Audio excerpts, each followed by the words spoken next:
오늘은 하나님의 어린 양을 보라, 하나님의 어린 양을 보라 라는 제목으로 말씀을 함께 나누겠습니다. 예수님께서 이 땅에 오신 목적, 이유는 하나님의 어린 양으로서 인간의 죄를 위해서 그분이 친히 속죄의 제물이 되어서 우리의 죄를 담당하시고 십자가에 죽기 오셨습니다. 그래서 마가복음 10장에 이렇게 이야기하죠. 인자가 온 것은 섬김을 받으려 함이 아니라 도리어 섬기려 하고 자기 목숨을 많은 사람의 대속물로 주려 함이다. 마가는 정확하게 예수님이 오신 게 뭐냐, 그 이유가 뭐냐. 그분은 왕 중의 왕이기 때문에 사람들에게, 보통의 왕들이 섬김을 사람들에게 받기 위해서 사람들에게 오는데 그런 왕이 아니라 우리 인간을 섬기기 위해 오셨다. 그런데 그 어떤 섬김이냐? 인간에게 절실하게 절대적으로 필요한 대속제물이 되어서 인간을 섬기기 위해서 오셨다라고 밝히지요. 여러분, 예수님께서는 죄 때문에 영원히 죽을 수밖에 없었던 우리들을 살리기 위해 오셨다라고 우리가 말할 수 있습니다. 왜냐하면 인간의 죄의 문제를 어느 누구도 해결할 수가 없기 때문에 하나님께서 직접 이 사람의 몸을 입고 이 땅에 오셔서 우리 인간의 죄의 문제를 해결하신 거지요.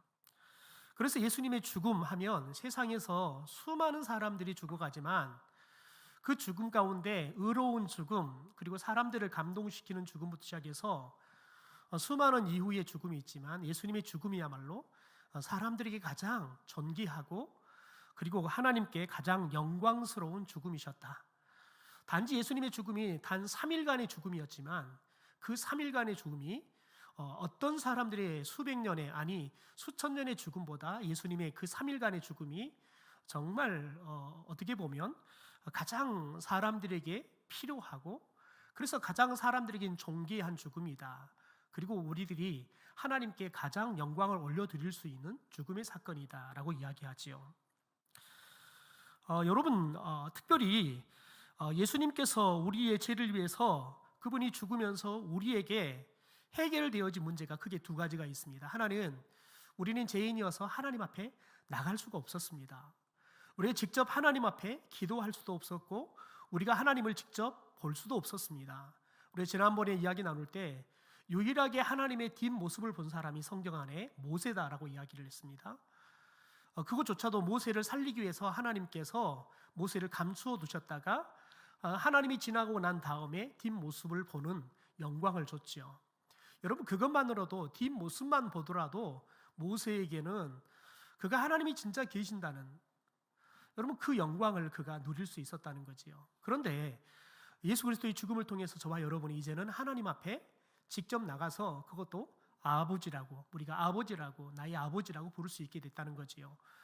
아람어의 아빠라는 말과 우리나라의 아빠라는 말은 동일하게 아버지를 가리켜서 이야기합니다. 그래서 성경 안에 아버지라고 이야기하는데 그건 아람어를 이야기합니다.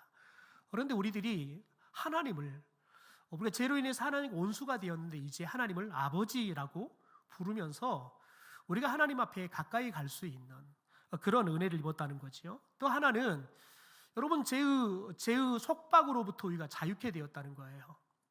여러분, 사람이 천하에 몹쓸 일이 뭐냐면 마음 안에 죄책감을 갖고 사는 겁니다. 그러면 이 죄책감이 느껴질 때마다 괴로운 거예요. 이 죄책감이 사람 안에 한번 작동하기 시작하면 여러분, 사람은 잠도 편안하게 잘 수가 없습니다. 그런데 예수님께서 우리의 이 죄의 문제, 이 문제를 완전하게 해결하시고 우리를 자유케 하셨다는 거죠. 그래서 진리가 너희를 자유케 하리라 라고 이야기하는 겁니다. 거기서 말하는 진리는 하나님의 말씀이 되고 우리가 요한복음을 통해서 해석하는 말씀은 바로 예수 그리스도죠. 예수 그리스도를 통해서 저와 여러분이 죄로부터 자유케 되었다는 거예요. 여러분, 사람들이 죄를 짓고 그 죄의 벌로 교도소를 갔다 오기도 합니다. 때로는 범칙금을 물기도 하지요. 여러분, 그런데 여러분, 그 죄책감은 평생 떠나지 않습니다. 자유롭지 못합니다. 저도 한 교회 사역을 할 때 권사님들을 태우고 전주로 이렇게 신방을 오다가, 병원 신방을 오다가 앞에 차가 위에 좌회전을 해야 되는데 앞에 차가 가요. 큰 트럭이 있어서. 그래서 신호등을 가리고 있어서 앞에 차가 가니까 따라갔어요, 그냥. 그런데 차를 몰고 좌회전 하자마자 보니까 신호등이 빨간 등이더라고요. 그런데 설 수도 없고 가야 돼 어떻게 하겠어요. 갔더니 경찰이 얼른 오라고, 어서 오시라고 손가락질을 하시더라고요. 와, 이게 걸린 것보다요 더 창피스러운 거 뭐냐면요, 권사님들을 이빠이 다 태워놓고, 그것도 권사님들을 다 태운다고 무려 뒤에다가 4분이나 태웠습니다. 무려 5분을 태우고 가는데, 아이고, 천하의 송영배 목사가 신호등을 지키지 못해 걸려버렸으니 이게 경찰한테 잡혀서 범칙금 문제는 무는 건 2번째 치고요, 이게 얼굴이 화끈거리는 거예요. 그러니까 권사님들이 저를 알고는 그러는 거예요. 목사님, 저희도 못 봤어요. 앞에 차 가니까요 저희라도 갔을 거예요. 아무리 그렇게 위로를 해도요, 지금까지 여러분 제가 거기를 지나갈 때마다 얼굴이 화끈거립니다. 그래서 저희가 절대 거기를 안 갑니다. 여러분, 그렇게 한번 신호등에 죄책감이 들면 여러분 그걸 느낄 때마다 사람이 그 죄책감에 그냥 부끄러움을 느끼는 거지요. 여러분, 그런데 이 죄가 우리 가운데 해결이 되어지잖아요. 그래서 죄의 짐으로부터 우리들이 자유케 되어지면 저와 여러분이 그 자유함이라는 것은 이루 말할 수 없는 우리에게 평안함을 준다는 사실들을 깨닫게 되어지죠. 그래서 히브리서 10장에 보면 이런 말씀을 합니다. 우리 현대어 성경으로 같이 한번 읽어보겠습니다. 10장 19절부터 22절까지입니다. 시작. 그러므로 사랑하는 형제들이여, 이제 우리는 예수께서 흘려주신 그 피의 덕분으로 하나님이 계시는 지성소에 들어갈 수 있게 되었습니다. 신선하고 새로운 이 생명의 길을 그리스도께서는 그 휘장 곧 당신의 몸을 찢으심으로써 우리에게 열어주셨습니다. 이 위대한 대제사장께서 하나님의 집을 다스리시니 하나님께서 우리를 받으실 것이 틀림없습니다. 우리의 마음은 그리스도의 뿌린 피로 정결함을 얻었고 우리의 몸은 정결한 물로 씻겨졌으니 확신과 진실한 마음을 가지고 함께 하나님 앞으로 나아갑시다. 여러분, 여기서 계속 이야기하는 건 뭡니까? 예수 그리스도의 뿌린 피로 우리가 정결함을 얻었다. 또한 그분의 몸은, 우리의 몸은 정결한 물로 씻김을 받아서 이제는 우리가 확신을 갖고, 어떤 확신입니까? 우리의 죄로부터 구원을 받았다는, 우리가 죄로부터 완전히 자유케 되었다는 확신입니다. 그리고 우리가 진실한 마음을 가지고 우리가 함께 하나님 앞에 나아가자는 거예요. 나 혼자 나가는 게 아니라 우리 그리스도인들이, 교회 공동체가 함께 하나님 앞에 나아가자는 거예요. 이게 여러분, 예수님께서 이 땅 가운데 우리에게 주신 축복 중에 가장 큰 축복인 줄 믿습니다. 저와 여러분이 예수님 앞에 이제 하나님을 아버지라 부르면서 여러분 죄책감도 없이 하나님 앞에 가까이 나아갈 수 있는 큰 은혜인데, 우리에게 홀로가 아니라 교회 공동체를 주셔서 함께 하나님 앞에 나아가는 은혜를 주셨다는 거예요. 여러분, 그러므로 우리는 예수 그리스도의 대속의 은혜를 생각할 때마다 하나님 앞에 감사해야 되는 거예요. 두 번째는 예수님께서 자신의 삶, 천국에서의 왕으로서의 삶과 그리고 자신의 이 몸을 우리를 위해서 완전히 내어주시는 헌신을 하셨듯이 저와 여러분의 남은 생애를 그분을 위해서 우리의 삶과 몸을 헌신할 수 있는 삶을 살 수 있게 되기를 주님의 이름으로 축원합니다. 그러므로 여러분, 저와 여러분이 무엇을 먹으나 자나 일어나 우리가 어디를 가나 누구를 만나나 누구를 위해 살아야겠습니까? 하나님의 영광을 위해 사는 삶이 저와 여러분이 그리스도의 대속의 죽음의 그 은혜를 깨달은 살아가는 삶의 모습인 줄 믿습니다. 여러분, 우리들이 주님을 위해 전생애를 드릴 수 있는 방법이 뭘까요? 여러분, 그것은 우리가 만난 예수 그리스도를, 예수님을 모르는 사람들에게 알려주는 것을 하는 겁니다. 세례 요한은 예수님에 대해서 이렇게 소개하죠. 30절 말씀입니다. 같이 읽겠습니다. 내가 전에 말하기를 내 뒤에 오는 사람이 있는데 나보다 앞선 것은 그가 나보다 먼저 계심이라 한 것이 이 사람을 가리킴이라. 그러니까 이미 세례 요한은 제자들에게 이 예수님의 오실 길에 대해서 본인이 이미 제자들부터 준비를 했던 겁니다. 그래서 자신의 제자들에게 나보다 이 세상에 먼저 계셨지만 나보다 이 땅에 늦게 오시는 분이 계시다, 그러면서 가르쳐줬죠. 왜냐하면 세례 요한보다 예수님이 6개월 늦게 이 땅에 태어났기 때문에 그렇습니다. 그러면서 제자들에게 미리 이것들에 대해 가르쳐줬어요. 그러면서 직접 그 세례 요한이 예수님을 만났을 때 제자들에게 바로 내가 말했던 분이 바로 이분이다 라고 지금 말씀해 주는 겁니다. 여러분, 예수 그리스도를 알게 될 때 사람들은 일단은 자신의 죄를 알게 되어집니다. 이게 우리가 예수님을 만날 때 우리가 가장 먼저 영적으로 직면하는 상황입니다. 영적 상황이에요. 예수 그리스도를 할 때 우리의 죄악을 알게 되어지는 겁니다. 왜냐하면 예수 그리스도를 만나면 우리가 말씀 앞에 우리의 모습을 다 대어보는 거예요. 그런데 우리가 말씀에 어긋나 있는 거지요. 그러면 그것이 죄라는 사실들을 알게 되어지는 겁니다. 마치 판사가 우리의 죄에 대해서 법문을 가지고 당신의 이 죄는 이 법에 이렇게 위반이 됐기 때문에 죄입니다 라고 가르쳐주듯이 말씀이 되신 예수님을 우리가 만나게 되어지면 우리의 삶을 그 말씀에 빗대어 보면 우리의 삶이 말씀에 어긋나 있으면 그게 죄라는 사실을 깨닫게 되어지지요. 그리고 이 죄의 문제를 우리가 해결하기 위해서 명확한 여러분 처방을 예수 그리스도를 통해서 얻을 수 있다는 겁니다. 따라서 우리는 많은 사람들에게 예수님을 알리고 증거하는 일을 그 무엇보다 중요하게 생각해야 한다는 겁니다. 여러분 한번 생각해 봅시다. 지금 죽어가는 사람에게 가장 다급하고 시급한 일이 무엇일까요? 지금 사람이 죽어가고 있습니다. 그런데 이 사람이 옷을 벗고 있습니다. 아니면 이 사람이 굶고 있습니다. 그래서 지금 허기져 있습니다.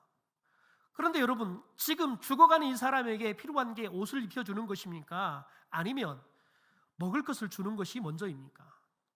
중요한 것은 이 사람이 어떻게 하면 죽지 않고 사냐는 거예요. 그게 중요한 거예요. 그 사람이 살 수 있는 방법을 가르쳐 주는 거지요. 여러분, 바로 그것이 예수 그리스도를 전하고 알려줘야 할 이유라는 겁니다. 왜냐하면 사람은 죄로 인해서 다 죽어가는데 그 죄로 인해서 죽어가는 삶의 이 죽음의 문제는 오직 예수 그리스도를 통해서만 해결할 수 있기 때문에 그렇습니다. 그래서 성경에 증인이라는 말이 나오지요. 특별히 여러분, 이 증인이라는 말 속에는 성경에 나오는 증인이라는 것은 내가 본 것을 사람들이 그대로 말하는 걸 우리는 증언이라고 이야기하지만 성경에서 말하는 증언이라는 말은 무엇을 담고 있냐면 자신이 죽음을 무릅쓰고라도 본인이 보았던 것, 경험했던 것들을 그대로 사람들에게 알려주는 겁니다. 그래서 세례 요한도 본인이 예수 그리스도에 대해서 보았습니다. 그래서 자신의 목이 날아가더라도 이 예수 그리스도에 대해서 사람들에게 알려주는 일을 하는 겁니다. 스데반 집사를 보십시오. 그가 돌에 맞아 죽어갈지라도 그가 만났던 예수 그리스도에 대해서 예수 그리스도를 죽였던 유대인들에게 그대로 알려주는 겁니다. 여러분, 증언한다는 것은 진리를 봤다는 거예요. 팩트를 봤다는 거예요. 여러분, 사실은 목에 칼이 들어와도 사실인 거예요. 그래서 여러분, 증언한다는 것은 내 목숨이 다하는 순간까지 내가 봤던 것, 내가 만났던 그 예수 그리스도를 전해주는 일을 하는 것이 증언에 담겨있는 아주 깊이 있는 의미라는 겁니다. 여러분, 그래서 우리가 어떤 각오와 결단으로 예수님을 증언해야 되느냐, 그것을 아주 잘 알게 하는 대목이 바로 증언이라는 단어 속에 담겨 있다는 겁니다. 여러분, 우리가 순교할 각오를 가지고 복음을 전하는 일을 해야 되고요, 우리에게 주신 복음을 전하는 이 일의 사명이 우리가 마지막 호흡이 다 끝나는 그 순간까지 우리가 전하는 일을 해야 한다는 거예요. 여러분, 제가 여러분이 종종 말씀드린 청주은광교회 백운기 특별히 이 원로 목사님께서 마지막 죽어가면서 목사였던, 그리고 장로였던, 여러분 자신의 아들들과 딸을 불러 모아놓고 마지막 죽음에서 남긴 유언이 뭐냐면, 내가 지금까지 믿었던 예수는 참 예수다. 너희들도 그 예수를 잘 믿다가 천국에서 만나자.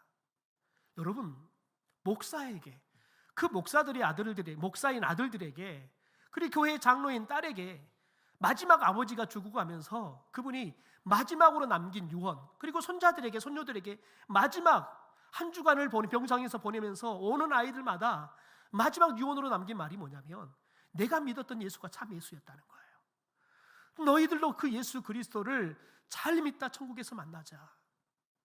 바로 여러분, 마지막까지 복음을 전하는 사명을 감당한 거예요. 왜 그럴까요? 왜 목사님은 굳이 목사인 아들들에게, 자신은 박사학위 없지만 자신의 아들들은 다 신학 박사학위, 독일에서 유학하고 해서 다 신학 박사 학위 갖고 있는 그 아들들에게, 자기보다 훨씬 큰 교회 목회하고 있는 아들들에게 내가 믿었던 예수가 참 예수다, 복음을 전한 이유는 뭘까요? 내가 목사해보고 내가 오랜 시간 예수 믿어보니까 예수 믿는다는 것이 제일 어렵더라는 거예요. 여러분, 목사라는 직분이 예수를 진짜 못 믿게 해요. 목사라는 직분이 시간이 가다 보면 직업이 돼버릴 수 있어요. 먹고 사는 문제가 돼버릴 수 있어요. 그러면 예수를 믿는 게 아니라 먹고 살기 위해서, 직업을 유지하기 위해서 예수를 팔아먹는 사람이 돼버리는 일들이 이 목사의 삶 가운데 끊임없이 찾아오는 유혹이라는 거예요. 교회 안에서 장로가 되고 하다 보면 교회의 주인이 하나님이어야 되는데 장로가 주인 노릇을 해볼 위험이 너무 크더라는 거예요. 그게 우리에게 하나님이 보여주시는 권위이고 권한인데, 그것을 우리들이 잘못되게 쓰면 내가 하나님의 자리에 앉아서 내가 주인이 되어서 하나님의 영광을 가려버리는, 그래서 예수를 제대로 믿지 못한 사람이 되어버릴 위험이 너무 크더라는 거예요. 그래서 목사들인 아들들에게, 장로인 딸에게 앉혀놓고 너희들 예수 잘 믿으라는 거예요. 너희들 예수 잘 믿으라는 거예요. 예수 잘 믿다가 천국에서 만나자는 유언을 한 거지요. 여러분, 저와 여러분이 마지막 죽을 때까지 감당해야 할 사명, 예수 그리스도를 우리가 일단은 만나야겠지요. 그래야지 우리가 증언하는 것이 진짜 증언이기 때문에 그렇습니다. 교회를 30년 40년 다닌다 그래서, 여러분, 목사이라 그래서 예수님을 만난 게 아닙니다. 독일 가면 목사는 다 공무원님들입니다. 예수를 안 믿습니다. 그래도 다 목사들이 공무원이 돼서 나라에서 세금으로 월급을 받아가면서 목사 노릇을 합니다. 여러분, 그 세금을 내지 않으면, 그래서 목사들은 성도들의 장례식도 집례해 주지 않습니다. 그래서 독일은 요람에서부터 무덤까지 종교세를 내야 하지만 목사의 손을 통해서 태어날 수 있고 죽을 수 있습니다. 그래서 세금을 안 낸 사람은 나중에 혹시 목사가 장례를 집례해야 한다 그러면 반드시 목사에게 정당한 돈을 지불하고 장례를 집례하게 하죠. 그러지 않으면 대부분 다 세금을 내야 되는 겁니다. 여러분, 그러니까 어떻게 보면 제일 전 세계 가장 신학적인 석학들이 모여있다는 독일 안에 예수를 믿는 사람들이 거의 없어요. 신학교 안에서 예수 믿는 사람 손들어라 그러면 손을 든 사람이 없어요. 겨우 우리나라 신학생들이 가서 손들면 아직도 그 미개한 나라에서는 예수를 진짜 하나님의 아들로 믿냐고 그렇게 사람들이 조롱한다는 거예요. 그러니까 여러분, 독일 교회가 다 죽어가는 거예요. 왜냐하면 목사들이 예수님을 만나지 못했어요. 그래서 목사들이 전하는 게 진짜 증언이 아니라 여러분, 짜가인 거예요. 가짜로 말을 하고 있는 거예요. 여러분, 가짜는 생명력이 없습니다. 그래서 저와 여러분이 예수님을 만나는 것, 그것이 저와 여러분이 가장 예수를 믿는, 교회를 다니는 가장 중요한 일이라는 거예요. 그리고 두 번째, 예수를 만났으면 우리는 예수를 만난 순간 그분을 전하는 것, 우리가 순교의 각오를 가지고 예수님을 전하고 우리가 생명이 다하는 날까지 예수 그리스도를, 예수님을 모르는 사람에게 전하는 일을 하는 것이 저와 여러분의 사명인 줄 믿습니다. 여러분, 새로 와는 예수님이 그리스도시요 하나님의 아들이심을 증언하기 위해서 반드시 성령으로 세례를 받아야 된다고 우리에게 알려줍니다. 우리 33절과 34절을 현대어 성경으로 자막을 보고 읽겠습니다. 시작. 나도 이분이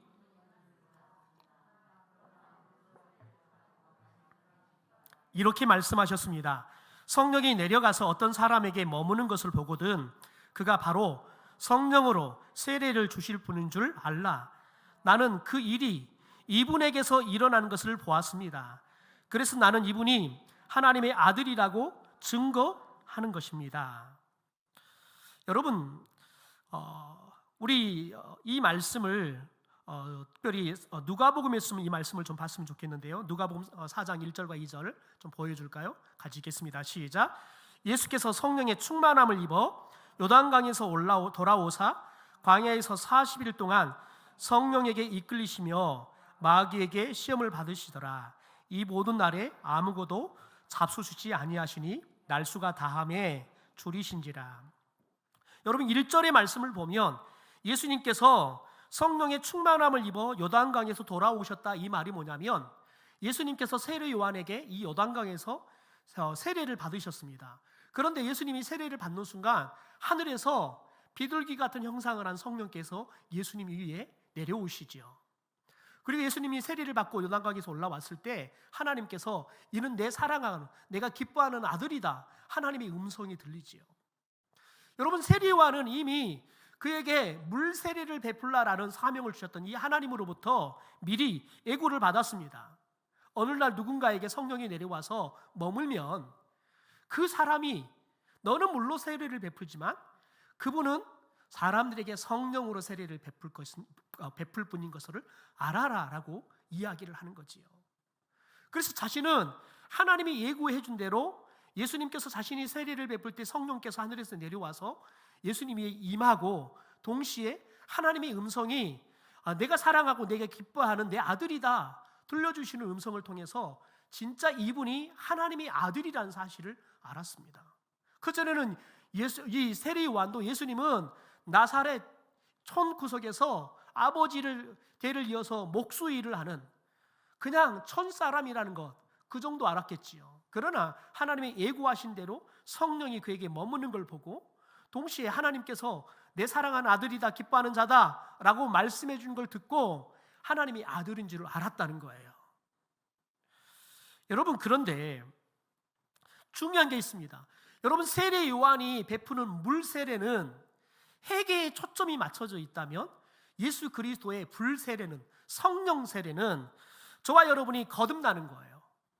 저와 여러분이 성령이 임하고 그 성령께서 우리에게 예수 그리스도가 우리의 죄를 위해서 십자가에 죽으신 구주라는 사실을 믿어지게 하는 겁니다. 우리가 그걸 믿는 순간 우리들이 다시 태어나는 겁니다. 거듭난다는 거죠. 거듭 태어난단 말이지요. 누구의 자녀로요? 하나님의 자녀로 거듭 태어난다는 거예요. 두 번째는 저와 여러분이 이 성령이 들어오면, 성령은 거룩한 영이십니다. 그래서 성령께서는 우리를 거룩하게 하기 위해서 말씀을 통해서 우리를 가르치세요. 그래서 우리들이 거룩한 하나님의 자녀의 삶을 살아가도록 하시죠. 그러니까 성령이 우리 가운데 성령의 세례를 주시는 것은 저와 여러분이 1차적으로는 거듭나게 하는 거예요. 하나님의 자녀로, 죄인에서 하나님의 자녀로 거듭나게 하는 거예요. 두 번째는 저와 여러분이 하나님의 자녀답게 거룩한 삶을 살아가도록, 저와 여러분의 말씀을 깨닫고 그 말씀대로 살아가도록 돕는 일들을 하고 계신다는 겁니다. 여러분, 그래서 예수님께서도 본인이 직접 세례를 받고 난 다음에 성령이 자신에게 충만히 임하지요. 여러분, 그러면서 본인이 이 성령이 충만히 임하면서 그분이 가서 광야에서 40일 동안 금식할 수 있는 힘도 얻지요. 더 나아가서는 40일 동안 금식하고 굶주렸지만 마귀가 이 굶주림을 해결할 수 있도록 유혹을 합니다. 그러지만 여러분, 그 유혹을 무엇으로 이기셨습니까? 말씀으로 이기셨습니다.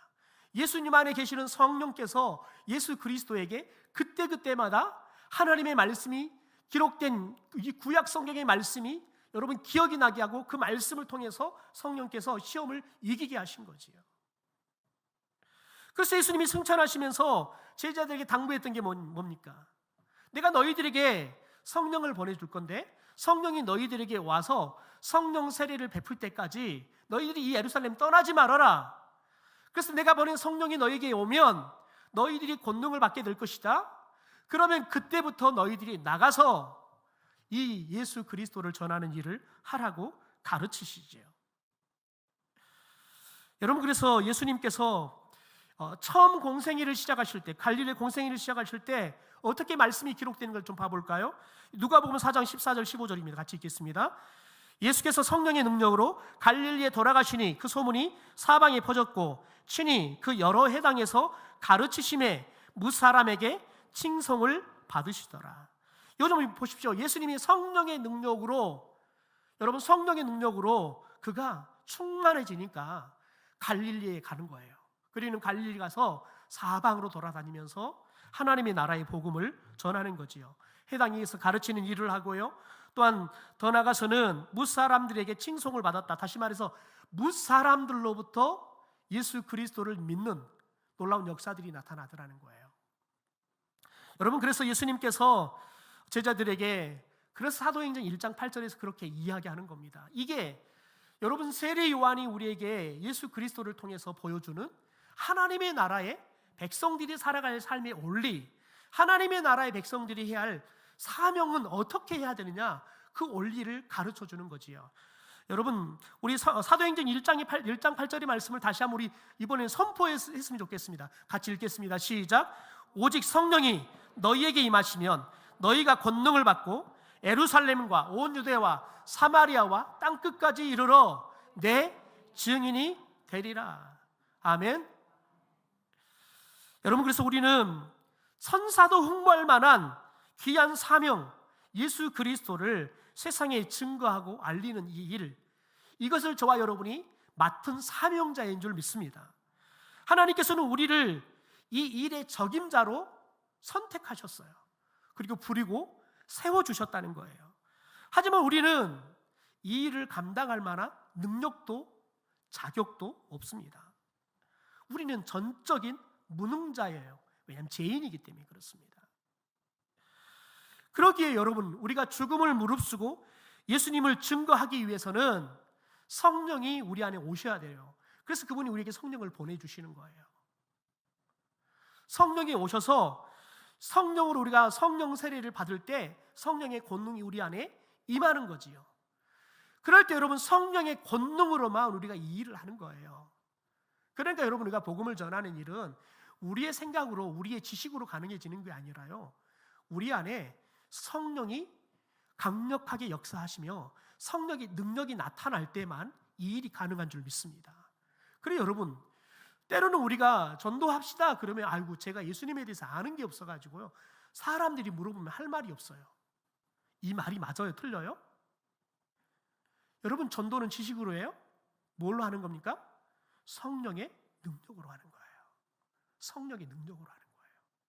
그래서 여러분, 우리들이 예수에 대해서 많이 아는 것보다 더 중요한 건 뭐냐면 성령의 능력이 우리 안에 임하는 것이 우리에게는 전도자의 생명인 줄 믿습니다. 성도의 생명인 줄 믿습니다. 그래서 우리가 늘 구할 것은 뭐냐면 내 안에 늘 성령이 충만하게 하옵소서, 성령의 권능이 나타나게 하옵소서. 여러분, 이게 저와 여러분의 평생의 기도의 제목이 되어야 될 줄 믿습니다. 여러분, 예수님께서 두루 다니시면서 가르치고 복음을 전파하고 고치는 이 3대 사역을 감당하시지요. 여러분, 예수님도 성령이 충만할 때 이 감당을 하셨다는 겁니다. 성령이 충만히 임할 때 이 일을, 전도자의 일을 하셨다는 겁니다. 그래서 이렇게 사역하시는 예수님의 모습을 본 세례 요한이 그들의 제자, 오늘 보면 2명의 제자가 있습니다. 이 2명의 제자들에게 이렇게 이야기를 합니다. 보라, 세상 죄를 지고 가는 하나님의 어린 양이로다 라고 이야기를 합니다. 여러분, 이 말 속에는 하나님의 어린 양이 되어서 우리의 대속 제물이 되어주셔서 우리를 죄로부터 구원해 주시는 구원자다. 또 하나는 예수님은 하나님이 구약에 약속했던 우리를 구원하기 위해서 보내시는 메시아 그리스도다라고 이야기하는, 다시 말해서 두 제자에게 예수님이 어떤 분인가에 대해서 소개해 주지요. 여러분, 이 말을 들었던 세례 요한의 두 제자 안드레와 요한은 즉시 세례 요한의 제자에서 예수님을 따르는 예수의 제자로 그들의 삶이 완전히 바뀌게 되어집니다. 그게 오늘 36절, 37절의 말씀입니다. 우리 같이 한번 읽겠습니다. 예수께서 건의심을 보고 말하되 보라, 하나님의 어린 양이로다. 두 제자가 그의 말을 듣고 예수를 따르거늘라고 이야기하죠. 여러분, 우리들이 오늘 여기서 생각해야 할 게 뭐냐면 복음을 사람들이 듣잖아요. 그러면 성경에 보면 3가지의 반응이 나옵니다. 첫째 반응은 우리 한번 같이 읽을까요? 자막입니다. 시작.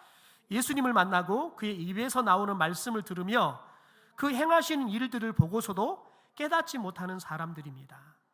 그러니까 여러분, 예수님을 보고 예수님의 말씀을 듣고도 알아요, 예수님인지.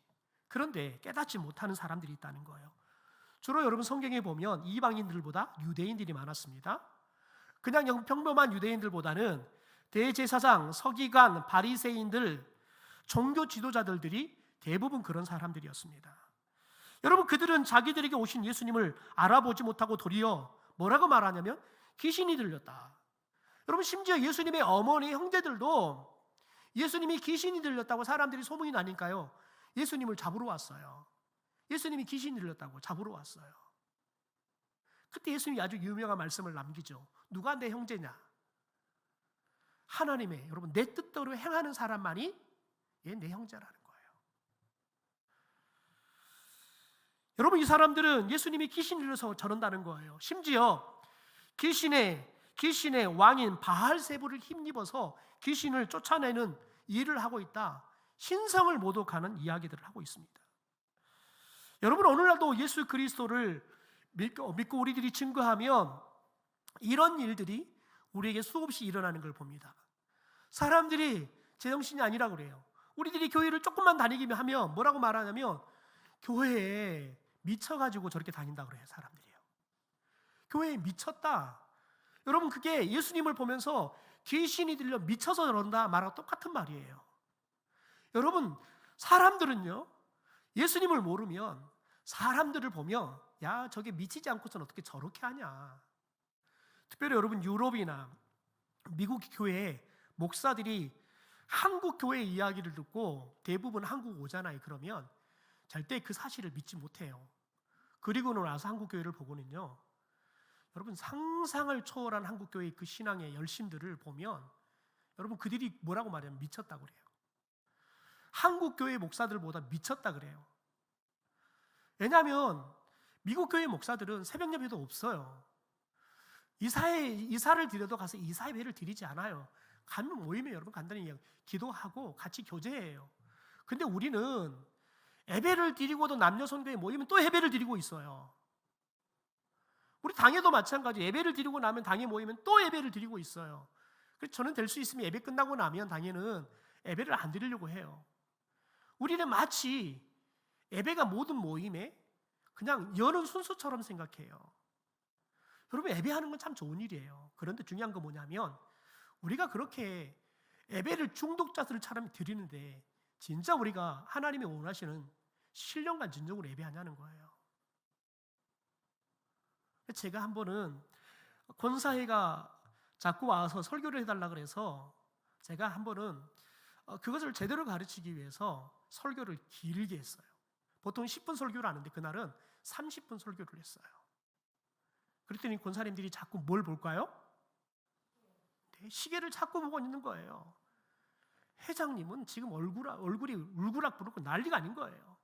지금 빨리 지금 회의하고 자기들 지금 계획하고 있는 거 해야 되는데 목사님이 속도 모르고 지금 설교를 지금 계속하고 있는 거예요. 그래서 제가 물었어요. 설교 길게 하시니까 여러분 은혜가 되십니까? 말도 못하고 씩 웃더라고요. 은혜 안 되시죠? 여러분, 그렇게 예배하려고 그러면 예배하지 마십시오. 원래 하려고 예배를 드리는지 예배하려고 원래를 하는지 여러분이 잘 생각하시라고. 여러분, 원래도 중요하고 예배도 중요해요. 예배를 드리려고 그러면 여러분 예배에 목숨을 거셔야 돼요. 원래보다 여러분 예배를 더 중요하게 생각해야 한다고요. 여러분, 우리가 원래 하지 않아도 하나님의 일은 흘러가요. 여러분, 원래가 잘 돼야지만 일이 되든가요? 아니요. 회의 안 해도요, 하나님의 일은 하나님의 역사하기 시작하면 여러분 회의를 날마다 하는 것보다 훨씬 잘 돼요. 근데 우리들은 마치 예배를 안 하면 하나님이 원래 별로 응답하지 않을 것 같은 생각. 또 그래요. 대부분 큰 교회들은요, 또 오래된 교회들은 만약에 예배를 안 드렸다 그러면은 이 어른 권사님들이 난리를 하네요. 난리를 해요. 여러분, 우리들이 예배에 대한 잘못된 생각을 갖고 있기 때문에 그러는 겁니다. 여러분, 저와 여러분이 늘 알고 또 깨달고 또 살아가야 될 것은 뭐냐면 여러분, 우리들이 예수를 알되 여러분 바르게 알아야 한다는 거예요.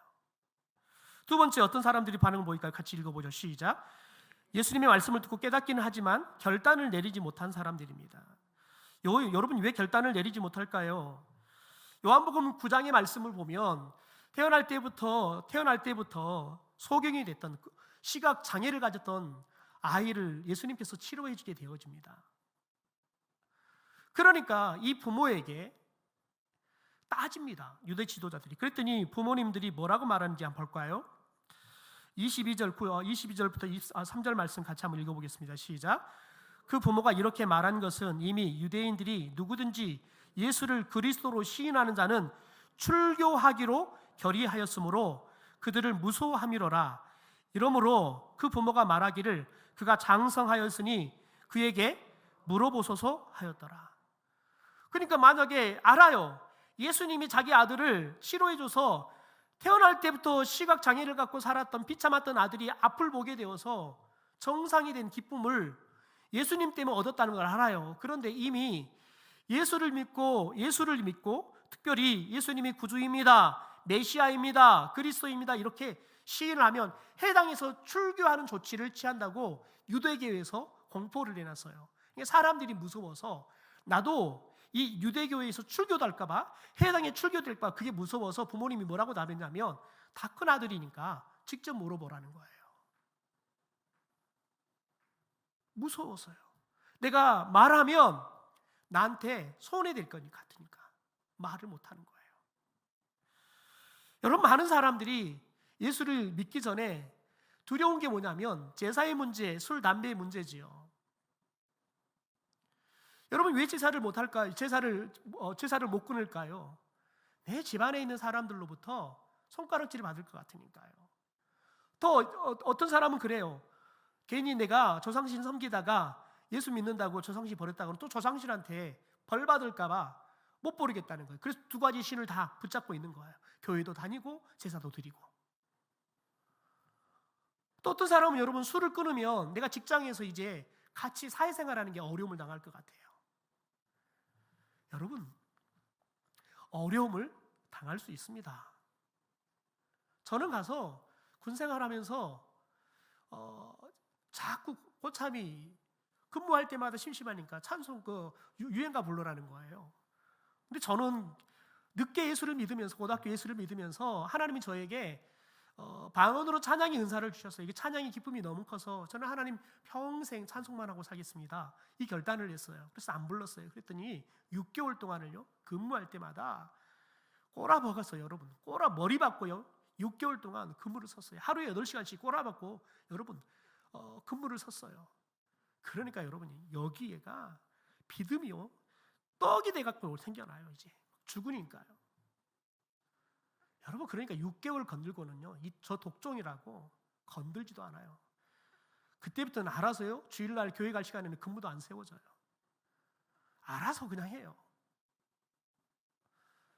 여러분, 6개월 손에 대더라고요. 6개월 동안 머리 박고 근무 서는 거예요. 네, 힘들지요.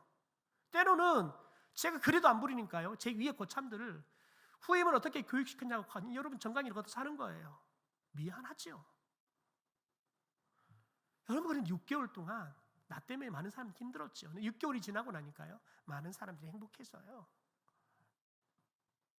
사람들은 여러분 이해타산을 따져서 예수님을 알면서도 믿는 것을 두려워하는 거지요. 여러분, 마지막으로 살펴볼까요? 우리 세 번째 같이 읽겠습니다. 시작.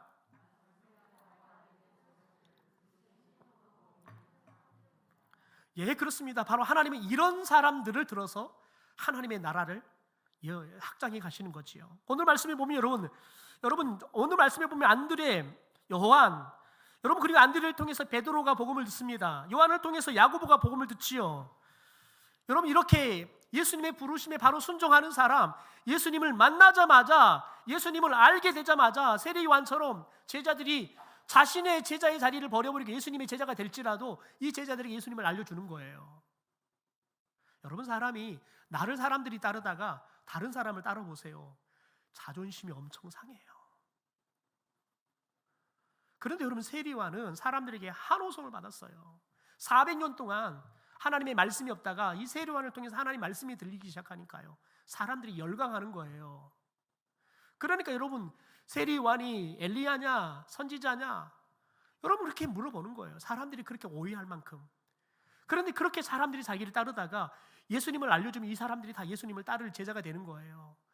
여러분, 그런데 그런 자존심, 여러분 그런 마음의 상처들, 그걸 다 초월해서 바로 그 제자들에게 예수님을 알려주는 일을 하는 거예요. 여러분, 오늘 안드레를 보십시오.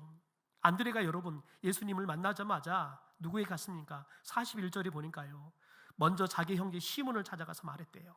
여러분, 시몬을 찾아가 뭐라고 해요? 우리가 메시아를 만났다라고 이야기를 하는 겁니다. 그리고 예수님께 데려옵니다. 그랬더니 예수께서 보시고 이르시되 내가 요한의 아들 시몬인 장차 게바가 되리라 말하죠. 바로 베드로가 된다는 말이지요. 여러분, 저와 여러분이 예수님을 알게 되면 우리가 즉각 예수 그리스도를 알리는 사람, 전하는 사람, 이런 삶을 살아갈 때 하나님께서는 우리를 통해서 하나님의 나라를 확장해가는 사역을 이루실 줄 믿습니다. 이런 사람을 통해서 하나님의 교회를 하나님께서는 살리시고 키워가실 줄 믿습니다.